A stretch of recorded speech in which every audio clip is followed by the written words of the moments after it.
은퇴하면 어떻게 먹고 살지?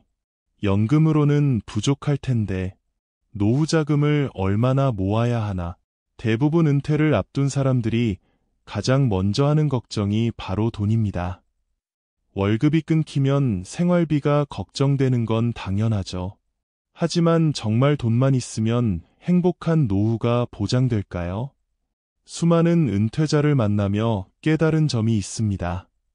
돈을 열심히 모았어도 불행한 노후를 보내는 분이 있는 반면 경제적으로 넉넉하지 않아도 행복한 삶을 사는 분들이 계십니다. 그 차이는 어디서 오는 걸까요? 오늘은 노후의 돈만큼 어쩌면 돈보다 더 중요한 것들에 대해 이야기해 보겠습니다. 주제가 마음에 드신다면 구독과 좋아요 한 번씩 부탁드립니다. 옛날 한나라의 왕이 당대 최고의 철학자 세 사람을 궁으로 초청하여 질문했습니다. 그대들은 인생을 살아갈 때 가장 괴로운 일이 무엇이라 생각하는가? 첫 번째 철학자가 깊은 탄식과 함께 대답했습니다. 노인이 되어 일을 못하게 되면 가난이 찾아올 테고, 가난이 찾아와도 힘이 없어 일을 할 수 없게 되니, 마음과 다르게 움직이지 못하는 이 늙은 몸이 가장 큰 고통입니다. 두 번째 철학자는 이렇게 답했습니다. 평생 꿈꿔온 것을 이루기 직전 넘을 수 없는 한계에 부딪혀 희망을 잃어갈 때가 가장 큰 고통입니다. 마지막 철학자는 긴 침묵 끝에 입을 열었습니다. 그동안 살면서 아무런 선행 없이 죽음을 맞이하는 것입니다. 그런 죽음 앞에서는 오직 후회와 울음밖에 할 수 없기 때문입니다. 이 대답을 들은 왕은 세 철학자의 말이 다 맞다며 고개를 끄덕였습니다. 이처럼 인생에서 겪는 고통은 저마다 다른 모습으로 찾아옵니다.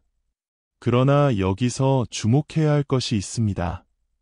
우리를 진정으로 괴롭게 하는 것은 상황 그 자체가 아니라 그 상황 속에서 느끼는 무력감, 좌절감, 후회와 같은 마음속 감정들입니다. 이러한 마음의 고통에서 벗어나기 위해 선인들은 4가지 지혜를 전해주었습니다. 이 가르침을 통해 어떻게 마음의 평안을 얻을 수 있는지 함께 살펴보겠습니다.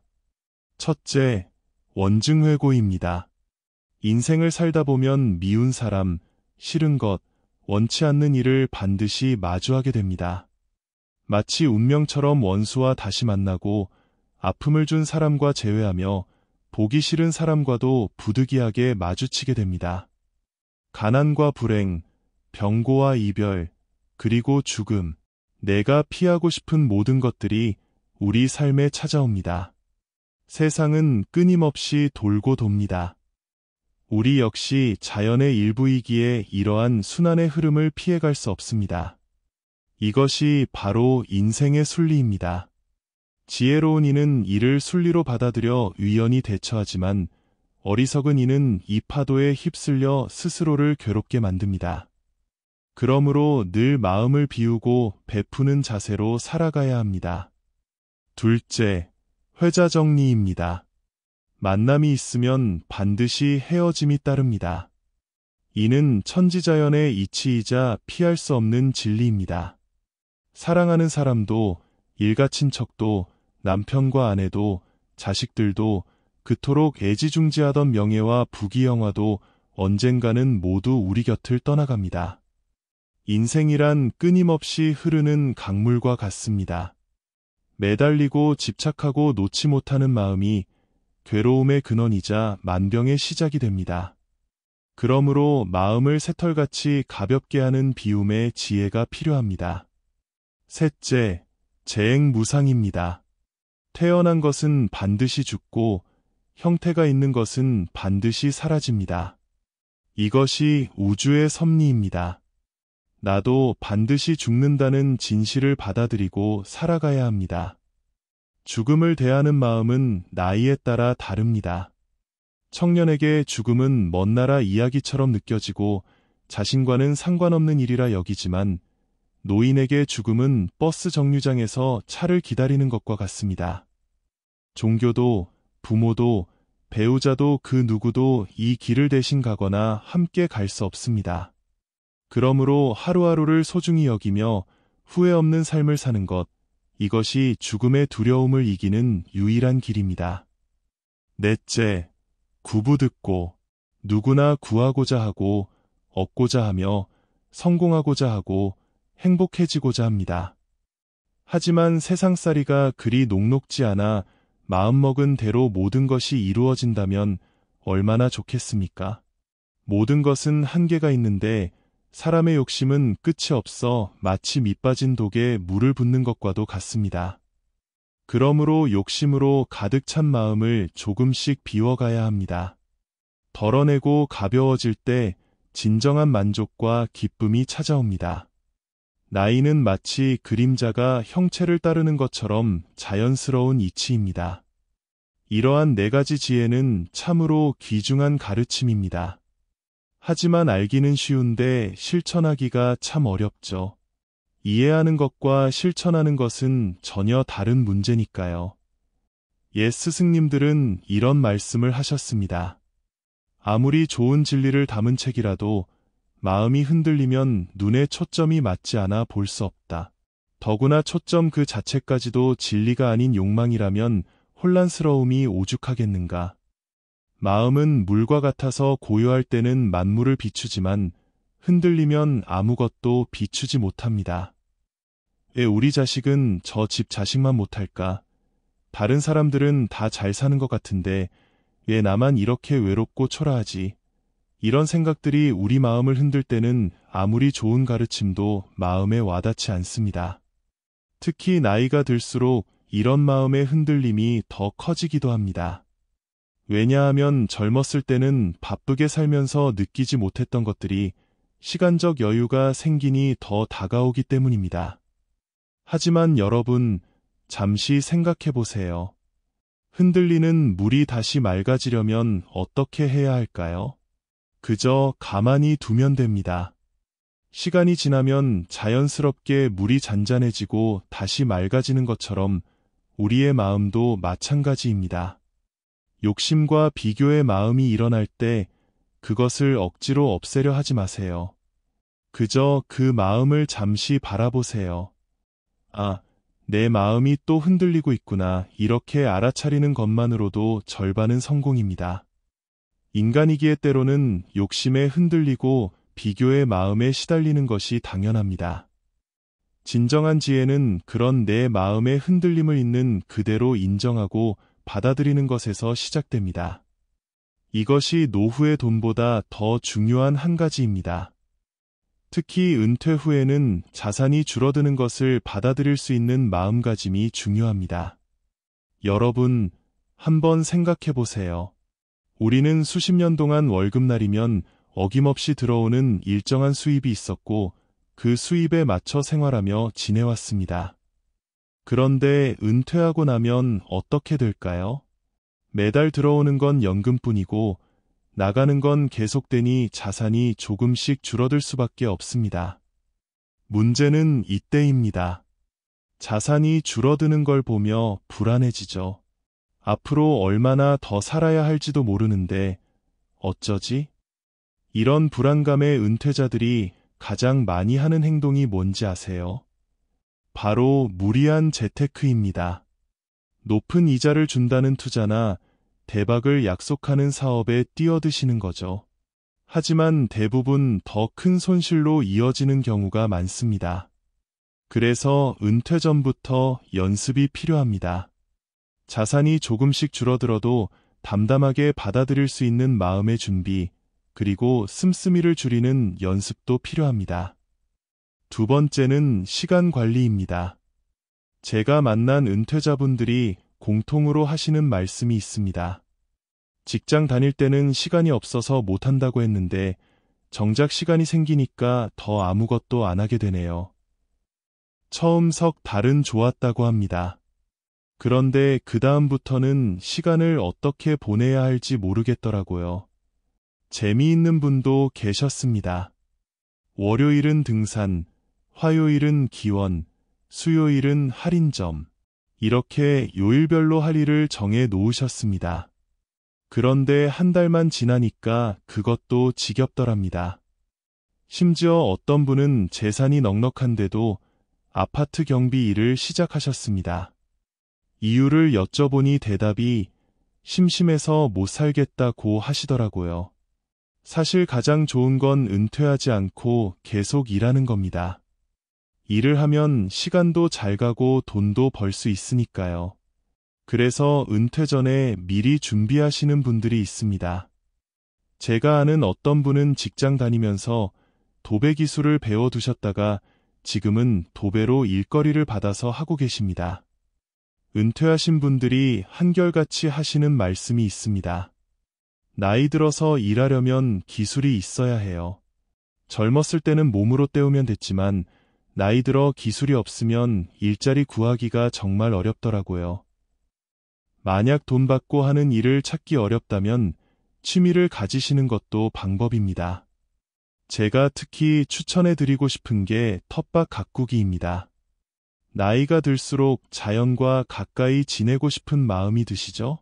텃밭은 정말 일석삼조입니다.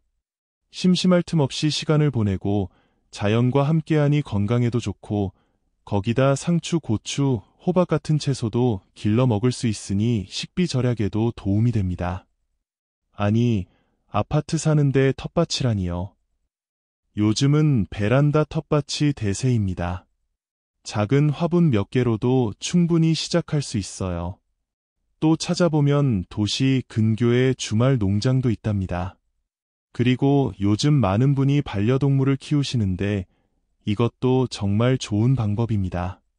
혼자 있는 시간도 달래주고 정서적인 안정감도 주며 산책도 하게 되니 건강에도 도움이 됩니다. 다만 병원비나 사료값 같은 지출이 꾸준히 든다는 점은 미리 계산해 보셔야 합니다. 세 번째는 노후를 함께 보낼 사람입니다. 여러분, 빈둥지 증후군이라고 들어보셨나요? 자녀들이 다 독립하고 나면 집에 부부만 덩그러니 남는다고 해서 이렇게 부릅니다. 하루 종일 부부끼리만 있다 보면 처음에는 좋을 것 같은데 시간이 지날수록 어려워지죠. 제가 만난 어느 은퇴하신 분의 말씀이 기억납니다. 직장 다닐 때는 주말에만 보니까 서로 할 이야기가 많았는데 지금은 아침부터 저녁까지 붙어 있으니 더 이상 할 이야기가 없어요. 또 이런 분도 계셨습니다. 아내는 벌써 10년 전부터 자기만의 모임이 있더라고요. 저는 은퇴하고 나서 친구를 찾으려고 했는데 다들 바쁘대요. 이 나이에 어디 가서 친구를 사귀어야 할지 모르겠어요. 생각보다 어렵지 않습니다. 가까운 교회나 성당, 절에 나가보세요. 그리고 봉사활동에 참여해보세요. 또 동네 문화센터에서 하는 취미 모임에 가보는 것도 방법입니다. 이런 곳에는 여러분처럼 따뜻한 인연을 찾는 분들이 정말 많이 계십니다. 처음에는 어색할 수 있지만 시간이 지나면서 자연스럽게 대화가 통하고 마음이 맞는 분들을 만나게 됩니다. 이렇게 만난 인연 한두 명이면 충분합니다. 이들과 함께라면 웃으며 즐길 수 있는 시간도 늘어나고 힘들 때 서로 의지하며 이겨낼 수 있습니다. 마지막으로 부부가 함께 만날 수 있는 친구를 만드는 것도 좋습니다. 서로 대화거리도 생기고 소외되지 않게 말이죠. 네 번째는 건강관리입니다. 이건 다들 잘 아시는 부분이죠. 제가 지금 말씀드리는 건 그저 막연한 건강관리가 아닙니다. 이제는 인생 이모작 시대입니다. 철학자 쇼펜하우어는 이런 말씀을 남겼습니다. 어리석은 일 중 가장 어리석은 일은 이익을 얻기 위해 건강을 희생하는 것이다. 건강할 때 돈 모으느라 건강을 챙기지 못하면 나중에 그 돈이 전부 병원비로 나가는 비참한 노후를 맞이하게 될 수도 있습니다. 암과 같은 큰 병이라도 걸리면 환자 본인의 고통은 물론이고 온 가족이 함께 힘든 시간을 보내게 됩니다. 제가 아는 김 할아버지는 관절염을 비롯한 온갖 근골격계 질환으로 30년째 고생하고 계십니다. 할아버지께서 늘 이런 말씀을 하시죠. 평생 감기처럼 달고 사는 거요. 돈도 건강해야 쓰지 병원비로 다 나가면 무슨 소용이람. 참 아이러니한 건 대부분의 사람은 건강하게 사는 방법을 다 알고 계시다는 겁니다. 하지만 막상 큰 병으로 수술을 받거나 입원하고 나서야 삶을 돌아보게 됩니다. 그때서야 몸에 좋은 것을 찾고 운동을 시작하며 긍정적인 마음가짐을 갖게 됩니다. 심지어 매사에 감사하는 마음마저 생기시는 분도 계시죠. 정말 아파 봐야만 건강의 소중함을 알 수 있을까요? 제가 여러분께 간곡히 당부드리고 싶은 게 있습니다. 바로 건강검진을 꾸준히 받으시라는 겁니다. 귀찮으시더라도 바쁘시더라도 미루지 말고 꼭 받으셔야 합니다. 가까운 보건소나 병원에 전화해서 검진을 받아보세요. 우리나라는 의료보험 혜택이 좋아서 기본적인 검진은 큰 비용 부담 없이 받으실 수 있습니다. 또 하나 중요한 것은 검진 결과를 잘 보관해 두시는 겁니다. 어느 병원을 가시든 이전 검사 기록이 있으면 의사 선생님께서 훨씬 정확한 진단을 하실 수 있습니다. 아직은 괜찮아 라는 생각이 우리 건강의 가장 큰 적입니다. 미리미리 챙기셔서 건강한 노후를 맞이하시길 바랍니다. 결국 처음에는 돈 걱정뿐이었지만 알고 보니 진정한 행복은 다른 곳에 있었습니다.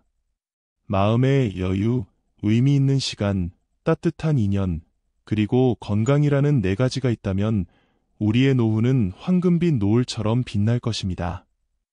혹시 여러분만의 특별한 노하우가 있으시다면 댓글로 함께 나눠주시겠어요? 여러분의 한마디가 누군가에게 큰 위로와 희망이 될 수 있습니다. 지혜의 숲을 시청해주시는 여러분께 또 좋은 글거로 돌아오도록 하겠습니다. 오늘도 끝까지 들어주셔서 감사합니다.